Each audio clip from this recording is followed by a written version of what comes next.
So the coaching is to try and help people make sense of where are they and what does the later stage of working life look like on their own terms. And indeed, how does that lead into a period after they may be thinking not working full time? And again, as we all get older, and that's changing radically for all sorts of reasons, there's a massively increased number of people who are older, which has massive implications for how we actually are as a society. Can we I have the idea that what we do is retire and do nothing, or go and play golf, or have holidays in Spain.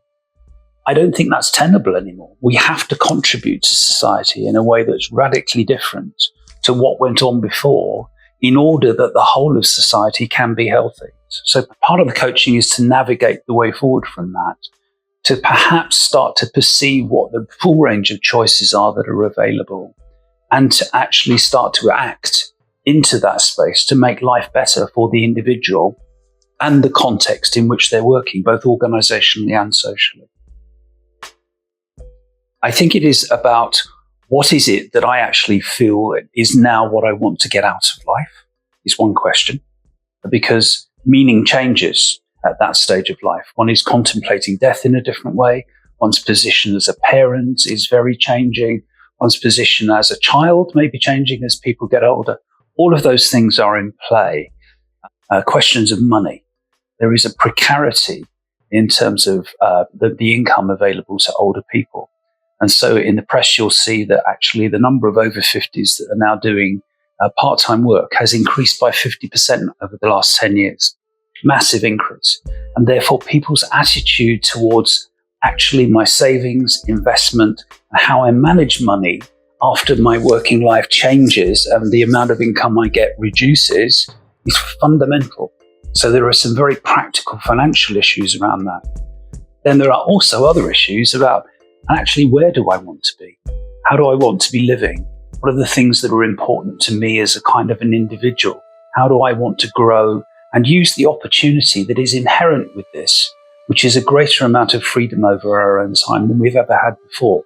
So the advantage of having a coach, I think, is to help the person into that space and to accompany them to find themselves, to actually start to ask questions and to take themselves into places which otherwise they would not be invited, which they may not even see.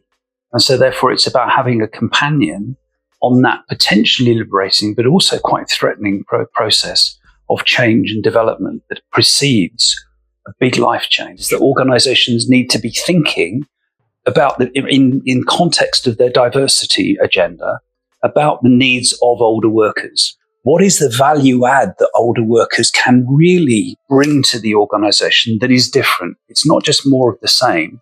What things can they do in terms of mentoring, eldership, and potentially part-time?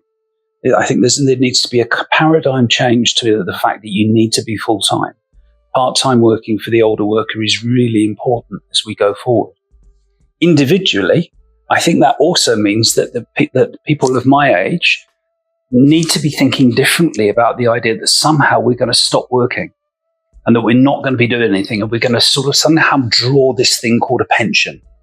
We will do that partially, but I think we need to be thinking about how do we pay back into society? How do we become active members of society that means that we potentially continue to earn more, but we're not a burden on the younger generation coming through. Japan is way ahead of us. Its population is massively old compared to where we are, and it's not growing, it's decreasing because of falling birth rates and increasing life expectancy.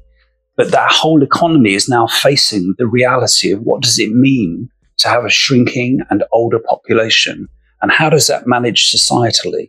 And it's managed societally by a change of perspective and appreciation of the old by the young, but also about, from the elderly, what is our contribution and our societal impact? What is it that we're going to do in that circumstance to make things good for us all? And that's different to how it was many years ago.